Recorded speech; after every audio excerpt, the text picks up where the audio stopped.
nga kyategerekese nti UPDF yakubye enkambi mu bitundu ebyo ng'etayirizaawo mpulunguse z'abayekera ab'akabinja ka ADF baleme kuddamu kwesogga bitundu ebyo.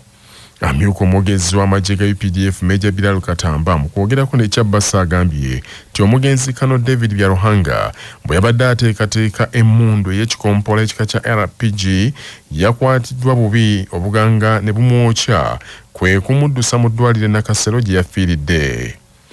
Mu kabuguuta naako waliwo n'abasirikale basatu abafunye ebisago era bakyajjanjabibwa mu ddwaliro. Zenga basatu abambadde bulungi okumpi nabo bakoseddwa ne babajjanjabibwa kibira nti bajja kuba bulungi bwabadde bumalwa mulabi omulabi yetwamukizza nnyo ebimu by'okutuba komanda kati komanda ng'oyo omukulu kizibu okumutuukako abeera walako wakomandingira abako wakomandingira tasookerwako mugenzi ono nalinze Somalia nga yayingira abadde mulwanyi ddala ate avudde mu lanka okubeeza wansi nga gyalwana era ng'abadde kamanda mulungi. Omugenzi David Byaruhanga aludde mu magye era azze aweereza mu bifo by'enjawulo abadde aduumira ekibinja eky'ebinamu omwenda ekirina ekitebe mu Arua yaduumirako ekibinja eky'ebinamu ebitaano eky'Ekaramoja so ng'era yaduumirako eggye Kuumaddembe eriri e Somalia erya Artemis. Major Katamba akungubagidde omugenzi oyo gw'agambye nti abadde musajja mukozi nnyo nti era abasadde nnyo. Kamubi nti waliwo ne komanda waffe yafunye obuzibu alaba mundu yitibwa RPG yakubiddwa naye yabadde ndoza n'obuzibu kiteka backfire n'aba affected bamugjayo najja okujjanjabibwa omukisa omubi yaguzeemu obulamu ennaku nnyo naye ng'obuwanguzi twafunye obuwanguzi twafunyemu okutomozebwa okwo nga kwafe ekyokulwanyisa ekyafunyemu obuzibu nga akiri kumpi. Ekibiina ky'obwannakiwe ekyekebekebya eddimu ery'okulwanyisa kkookolo mu bakyala ba Uganda ekya Uganda Women's Cancer Support Organization kyekengedde emisinde kkookolo kwasaasaanira ensangi zino okusingira ddala mu bavubuka. Gertrude Nakigudde ssenkulu w'ekitongole ekyo ng'ono kaawonawo eyasimatuka kkookolo ategeeza Kyabasa nti beeraliikirivu nti newankubadde bafubye okusomesa abantu ku ngeri y'okwewala kansa naye basanze obuzibu bw'amaanyi nnyo mu ddimu lino nga n'ensimbi ez'okukozesebwa okubudaabuda abantu basangiddwamu obulwadde zibeekubya mpi n'okusingira ddala abavubuka. Obuzibu bwe tuyina nti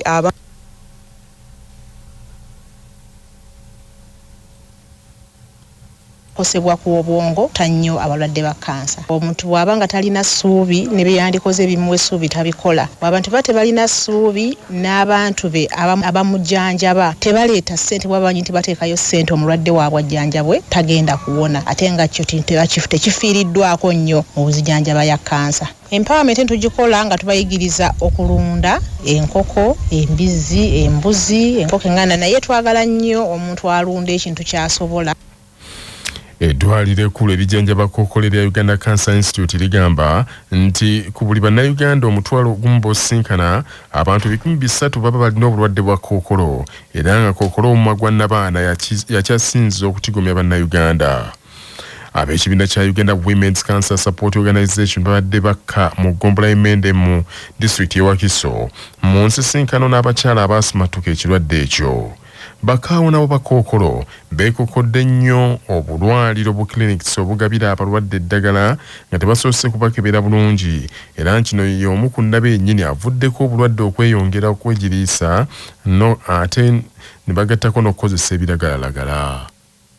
Obuzibu bwe tuyina nti abantu abasinga bwe bamugamba nti ayina kansa adda mu bantu aba bulijjo n'ayagala obbeebuuzaako. Ekibi ekirimu ekyo nti bw'odda mu bantu aba bulijjo buli muntu yenna akubuulira ye kyalowooza oba kyamanyi. Abasookera fayiro yange musawo n'angamba tula wali n'abayako kansala gwe yakubye n'antwala eri waggulu gye batulongooseza n'anziza mu kasenge n'ambuuza akana n'akataano nemubuuliranga bwe mbadde mbeera ku habo biki byonna ne mbimubuulira bulungi ne mugamba musawo nkwegayidde okuba ne kakasi kijja kuddamu tajja muki mu ddwaliro. Okuva olwo nenzirayo mu ddwaliro nengenda waliwo kiriniki awe enkoowe nengenda ne bankola ki nga batandisa n'okuleeta wano ebbwa nengendawo ne batandika okuntwitinga naye tebalina kye baŋŋamba nti oba ki era okuva olwo n'ekyawa bukiriniki so nembukyawa bolanga akulira eddwaliro lya Mende Health Center 3 mu Sawo Kalyango Frank agambye nti omuwendo gw'abantu abakwatibwa obulwadde bwa kkookolo gweyongedde nnyo mu kitundu ekyo era abasawo abasabye era abasawo bano basabye bakama baabwe batandikewo okukebera kkookolo obuwaze. Abalwadde abasinga okuzuulwa bazuulwa kansa yakula dda nga ku w'omumwa gwa Nabana nkugambye basooka kulowooza nti ndwadde ya musulo ndwadde ya bukaba kumbe obulwadde bukola ki bukula era mu systems ze tupulaninga okwongera okuintensifyinga fenga district nti nga government bwekola integration bwe tunaba tutraininga abantu baffe tujjafa okulaba nti abasawo tubajjukiza okutandika okulowooza nti singa ofuna omulwadde nga ndwadde ya muki olowooza ndwadde ya bukaba lowooza ne kuki kansa y'omumwa gwa Nabana bagende bakole ki bakebere wazule waakiri nti tayina oba akola ki asuspectingibwa.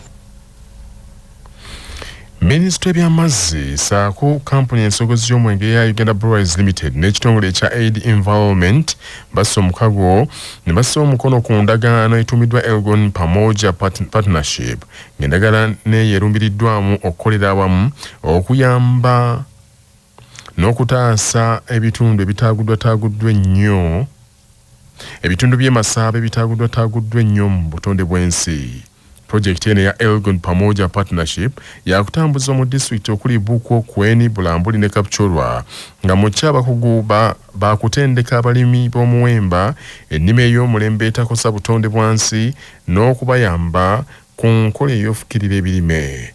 Kampuni ya Uganda Breweries ewaddeyo akavuyo ensimbi wakawumbi kalamba okutambuza enteekateeka eyo nga mulimu n'okutaasa ennyanja okusimba emiti okufuuyira ebirime n'ebirala. Dr. Alfred Okoti Okidi omutesiteesi omukulu mu minisitule by'amazzi n'obutonde bw'ensi bw'abadde ku mukolo ogw'okkuza wiiki ennamba ey'ebyamazzi n'obutonde bw'ensi oguyindidde ku minisitule by'amazzi n'obutonde bw'ensi okumala wiiki ennamba agambye nti kino nno kye kiseera buli kitongole ekikwatibwako kyenyigire butereevu mu mulimu gw'okutaasa amazzi n'obutonde. Agambye nti ebitundu by'emasaaba bimu ku ebyo bisomoozeddwa ennyo olw'enkyukakyuka mu mbeera y'obudde era akuutidde bannayuganda naddala abali mu bitundu eby'olusozi masaaba okusimba emiti. Beyond operational improvements, the company is actively involved in provision of clean water in water-stressed communities. Their investment in water, sanitation and hygiene initiatives near their sites and local sourcing areas. Dr. Kalisti Tindimuga ya kamisona avunanyizibwa ku by'amazzi n'obutonde ye mwennyamivu olw'okwonoona obutonde bw'ensi okweyongedde ensangi zino ng'ate oluusi abakikolera bakyenyigiramu bakungu mu gavumenti. You are not hurting government, you are hurting yourself. Do we want to say Ministry of Water and Environment, people are degrading a wetland and you see them and you go away? That's why we are calling upon the power of people. James Chiseka, Senkulu wa Aid Environment, ku lw'abavujjirizi agambye nti singa tewabaawo kikolebwa mu bwangu ddala mu bbendobendo erya Elgon okubumbuluka kw'ettaka si kwa kukoma. As part of that project, we realized that there were areas, critical areas, that we weren't touching in our programs. We then built another program, which we launched last year, our Harvesting Health program, as we call it, that seeks to add health and nutrition, because that is critical. So we add that to the landscape management. Andrew Chironzo, Senkulu wa Uganda Breweries Limited, yagambye nti ebitundu bya Elgon byemu ku ebyo ewaggyibwa ebimu ku bikozesebwa mu kusogola omwenge naye obungi bw'ebikozesebwa bubadde bweyongedde okusereba olw'obutaba n'amazzi gamala mu bitundu ebyo. Today we are raising the game even higher by introducing the Elgon Pamoja Partnership. Pamoja means together. This is to safeguard Uganda's water catchment areas through multi-stakeholder collaboration. The initiative reflects our belief that sustainable water management cannot be the responsibility of one entity. Manya obuvuna obuddo obw'eddembe lyo tonyigirizibwa ddembe lyo ery'obwebange. Ddembe lyakukyusibwako Baluswata Property Consultants batunda ettaka ku nguudo zonna eziyingira n'okufuluma ekibuga va mu by'ettaka lyakulukuta ennyumba ya kyama basange ku ofiisi yaabwe ekyengera opposite Orange City essimu 0704 80 1905. Kimenya mateeka okozesa ettaka lyo nga togoberedde mateeka gafuga enteekateeka y'ekifumu eriri nga munnamateeka Abdallah Kiwanuka bw'annyonnyola.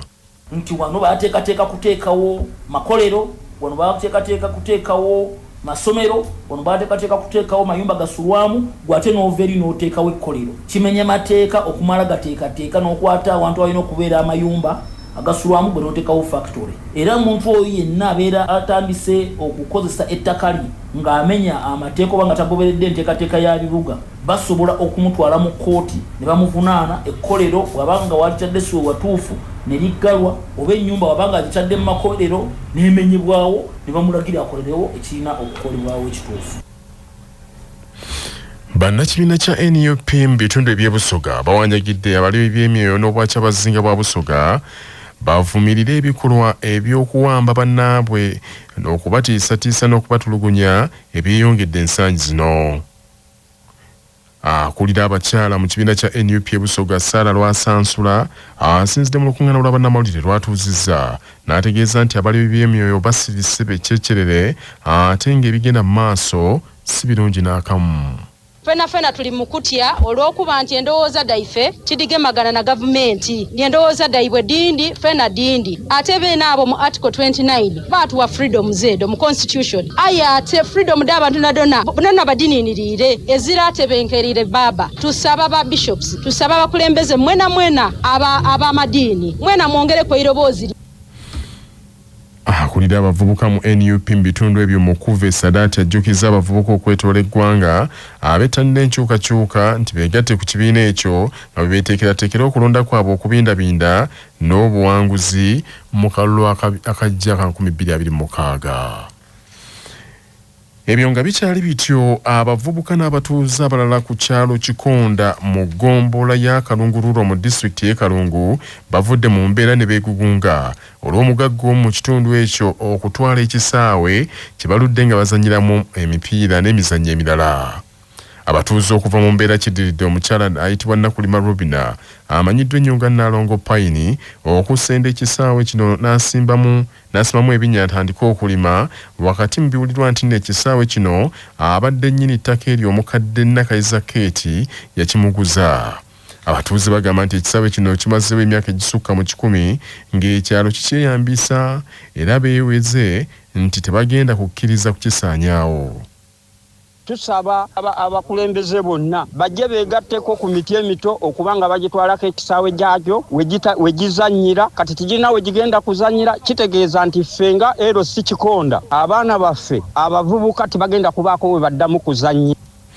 Kitegeezeddwa nti omukadde Nakayiza Keeti agambibwa okutunda ekisaawe ekyo yafudde wabula Nalongo Payini eyaguze ekisaawe kino alumiriza nti omukadde Nakayiza yakimuguzizza era yalina ebiwandiiko ebituufu.